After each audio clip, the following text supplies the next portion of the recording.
Olá pessoal, tudo bem? Né? Bem-vindo mais uma vez aqui no meu canal do YouTube. Eu quero continuar falando para vocês a respeito desse momento, né, que nós vivemos, aonde se tem colocado como fundamental para a retomada do crescimento do Brasil uma reforma chamada Reforma da Previdência, não é? Se escolheu essa reforma, aliás, essa escolha não é recente.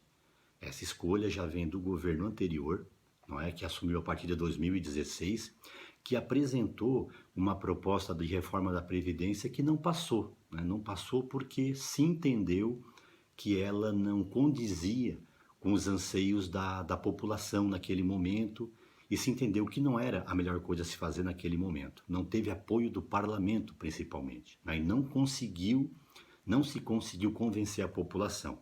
Mas ela, na sequência, ela volta, né? Ela volta agora, num novo momento, num novo governo, com uma proposta que é muito mais avançada no sentido de trazer alterações profundas no próprio sistema de seguridade social, não é? E estamos novamente com essa pauta discutindo, avaliando, refletindo, entendendo um pouco mais. E eu fico me perguntando por quê, né? O porquê que se escolheu essa pauta? Por que que tem que se reformar a Previdência para que as contas públicas voltem ao normal, que o país volte a crescer, né? Como nós crescemos de 2003 até 2015. De lá para cá não crescemos mais, né? Isso são todos os dados e estatísticas que dizem isso, né? Basta a gente buscar conferir e se aprofundar um pouco nisso. E aí então eu fico me perguntando assim, o que está por trás disso? Porque autoridades que estão no poder hoje criticavam essa reforma quando o Temer apresentou, mas ela volta novamente de uma forma mais agressiva. É uma política de fato para melhorar a vida das pessoas ou há interesses por trás? Quando a gente fala de reforma, a gente fica pensando assim, se eu for fazer uma reforma na minha casa, né, por exemplo, eu vou fazer uma reforma para que ela fique melhor, para que ela seja mais aconchegante, para que ela seja uma casa mais harmoniosa. A reforma da Previdência, pela análise que eu e muitos estudiosos que atuam nessa área da Previdência Social estamos fazendo, é de que ela não tem esse caráter de melhorar. Por quê? Porque, por exemplo, ela não ataca nenhum privilégio, nenhum privilégio. Ela não combate a sonegação, ela não combate as isenções, não proíbe as isenções, não proíbe as renúncias fiscais, enfim, ela não estimula, não coloca a imagem da previdência de uma forma positiva para que as pessoas possam entender o que de fato é previdência social. Então verifiquem que não é uma reforma. Existe sim uma restrição profunda de direitos que vai atingir as pessoas deficientes, as pessoas que se aposentam por invalidez, o professor será largamente atingido, os idosos, as pessoas que dependem do BPC, que é aquele benefício de prestação continuada, em que a pessoa sendo idosa acima de 65 anos e que não tenha ninguém por ela, né, para que ela possa ter uma vida melhor, uma vida com dignidade, esse benefício vai ser altamente atingido, inclusive com a diminuição do seu valor e com a extensão da idade para receber ele para 70 anos. Então nós verificamos que não existe aí uma proposta de reforma, mas sim uma proposta de uma restrição muito séria de direitos que vai retirar, na verdade, dinheiro da própria economia. Porque eu não sei se você sabe, mas a Previdência Social, ela, em muitos dos municípios, o valor que é arrecadado de tributos e o valor que é recebido pelas pessoas para movimentar a economia, né, é superior à participação que os municípios recebem da União. Então a Previdência Social, eu sempre digo isso e volto a falar mais uma vez, ela é um pilar importante da própria economia brasileira. Por quê? Porque ela distribui riqueza. E essa riqueza não é conquistada assim de bandeja. Essa riqueza ela é conquistada com trabalho. Porque as pessoas trabalham, contribuem com a Previdência, chega um momento que elas começam a receber aquele benefício e elas vão continuar gerando riqueza. Sabe por quê? Porque elas vão gastar esse dinheiro. E gastando esse dinheiro, isso volta para o governo como impostos. Então, é uma ideia fantástica, uma das, talvez das poucas coisas que a nação brasileira construiu ao longo dos anos e que dá certo. No entanto, interesses, né, ocultos, por que ocultos? Porque não são facilmente explicados para as pessoas, têm o objetivo de destruir com tudo isso. E por que eu digo isso? Poxa, mas por que a reforma vai destruir? Simples. Se for aprovado do jeito que está, o regime de capitalização vai se tornar obrigatório. Você sabe o que é capitalização? Capitalização será uma forma de aposentadoria em que você não vai ter mais garantia mínima nenhuma do Estado. Será uma relação sua com o banco. E os benefícios dessa capitalização serão pela modalidade de contribuição definida, que são modalidades que não existem garantias de que as pessoas vão receber o mínimo adequado para a sua subsistência. Então é um momento muito perigoso e que nós precisamos se aprofundar, estudar e verificar que tipo de interesse está por trás desta dita reforma da Previdência. Eu digo a você que se isso passar do jeito que a atual economia, as atuais autoridades da nossa economia querem que passe, nós ficaremos muito frustrados.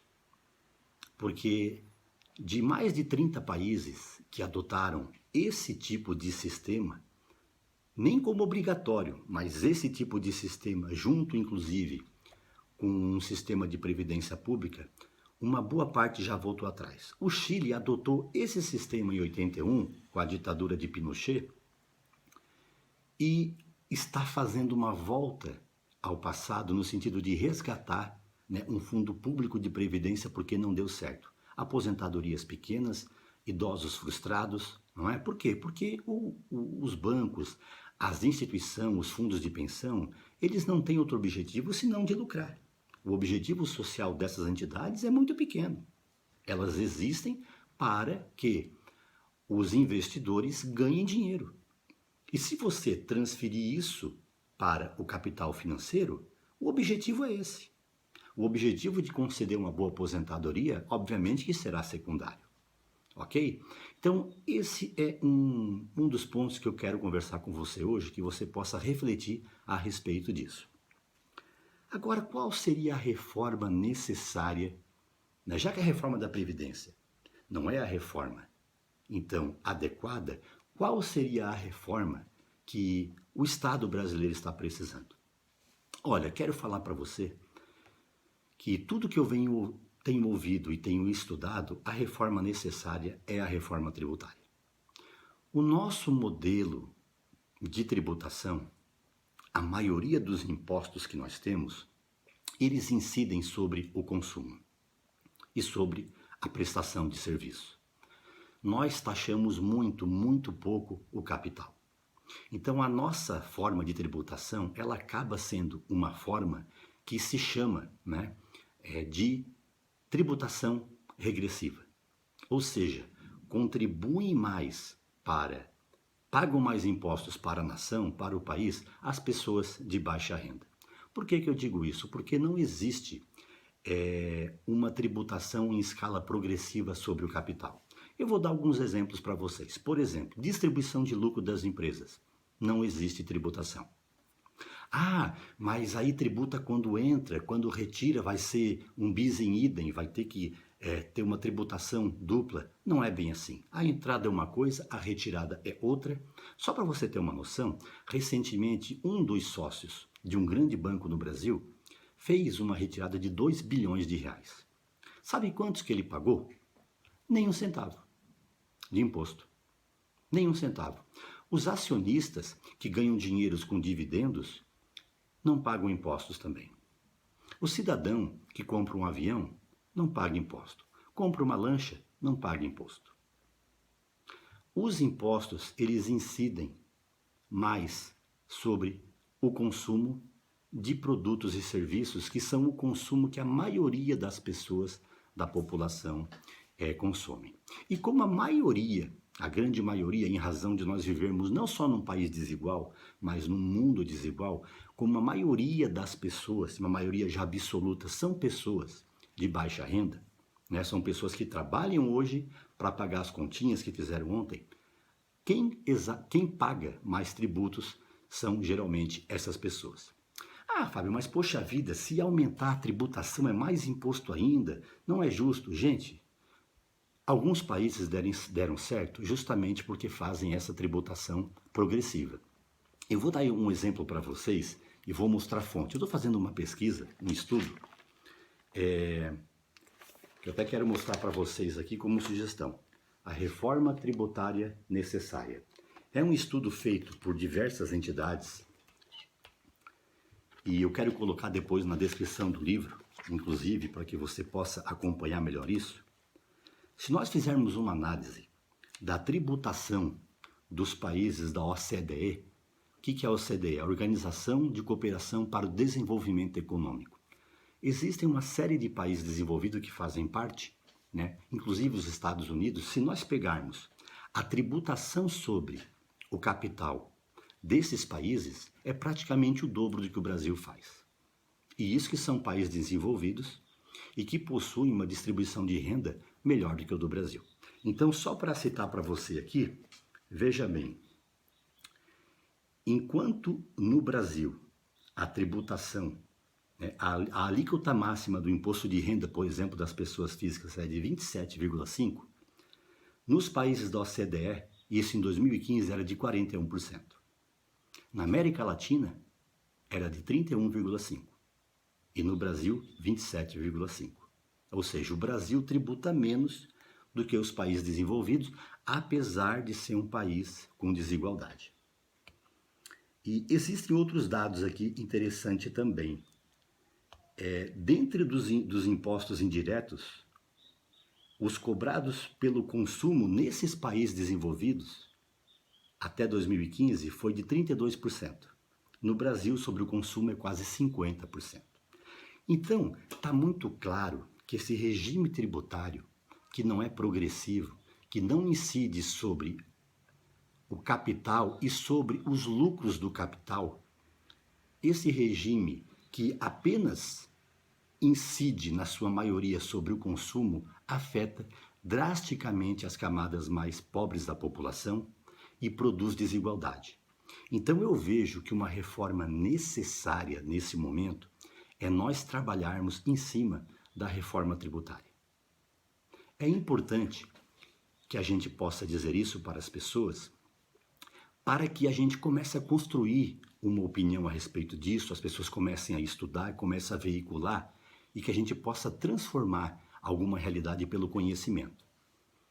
Porque a gente diz assim, poxa, já temos muitos impostos, mas temos de um jeito que apenas acaba prejudicando camadas mais pobres da população.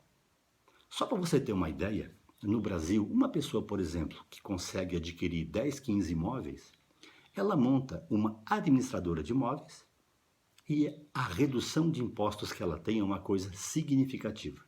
Sabe? Então o Brasil acaba sendo um paraíso fiscal para as pessoas que possuem muito capital e para as pessoas que, por possuírem muito capital, acabam tendo muitos lucros em cima do próprio capital que é produzido. Não que seja errado a pessoa ganhar dinheiro, acumular bens, não, maravilhoso, todos gostam disso. Agora nós precisamos equilibrar o sistema tributário de modo a permitir uma maior distribuição de riqueza. E você não vai fazer isso só enxugando e restringindo direitos. Você faz isso você trazendo justiça também para a questão tributária. Um outro assunto também que eu vejo como importante é trazer também para as pessoas que no momento em que existe pouco dinheiro circulando, como é o que nós estamos mais ou menos vendo hoje no Brasil, não é? Com 13 milhões de pessoas desempregadas, qual é o papel que o Estado tem que ter? O papel tem que ter um Estado de apresentar reformas que enxuguem, apresentar reformas que restringam direitos, apresentar reformas que vão retirar ainda mais o dinheiro de circulação, ou fazer um movimento anticíclico da crise, ou seja, um movimento onde o Estado, de uma certa forma, vai propiciar que o dinheiro volte a circular. Eu acredito sempre na segunda opção. Ah, mas Fábio, o governo é como uma casa, você não pode gastar mais do que você arrecada. Eu digo para você, é verdade, mas em alguns momentos o governo ele tem que ser de fato uma casa, mas nessa casa tem que ter um representante comercial. Ah, como assim? Meu amigo, se o representante comercial ou vendedor, num momento de crise, ele simplesmente ficar em casa, não botar gasolina e não sair para vender, ele não vai lucrar. Ele não vai ganhar o pão de cada dia. Então o Brasil precisa voltar a ganhar o pão de cada dia. E o governo tem que fazer a sua parte no sentido de incentivar a economia. O governo tem que ter proposta. O governo tem que fazer o dinheiro circular. Não apenas apresentar propostas de enxugamento. E como é que o governo faz o dinheiro circular? Tendo programas para acelerar o crescimento econômico, como nós tivemos com o PAC, por exemplo, né? Que foi uma coisa fantástica. Em 2010, 2011, nós éramos praticamente a quinta economia do mundo, porque o dinheiro circulava, existia um estímulo do governo para que esse dinheiro chegasse às camadas produtivas do Brasil, né? As obras públicas sendo retomadas. Essa PEC 95 que congelou os gastos públicos, ela não congelou os gastos públicos, congelou os investimentos públicos. É importante você estudar também sobre a PEC 95, o que ela fez. Ela congelou o país por 20 anos, não é? Então eu vejo que esse é um momento de nós apresentarmos outras propostas que possam fazer com que o Brasil possa avançar, não apenas enxugar e enxugar. E a proposta da reforma da Previdência, por exemplo, é uma proposta que a médio prazo já vai trazer mais desigualdade, porque restringe direitos e restringe direitos. Não apresenta propostas para tornar a Previdência algo sustentável de fato, porque se existir crescimento econômico, existirá mais arrecadação para a Previdência e a Previdência, obviamente, se tornará melhor. Agora, se pensar só em enxugar, você retirando o dinheiro de circulação, isso não vai acontecer, ok? Então, por hoje é isto. Espero que você tenha gostado. Eu não sou dono da verdade, eu estou falando aquilo que eu venho buscando por meio dos meus estudos e espero que possa ter colaborado por vocês. E uma dica, né? Uma dica que eu dou hoje para vocês é acessar, depois eu quero colocar na descrição também, a Reforma Tributária Solidária. Várias entidades importantes fizeram esta proposta, eu estou lendo e estou aprendendo muito com isso. Estou vendo que nós precisamos de um equilíbrio na nossa tributação. Essa sim é a reforma que nós precisamos. Um abraço e até mais.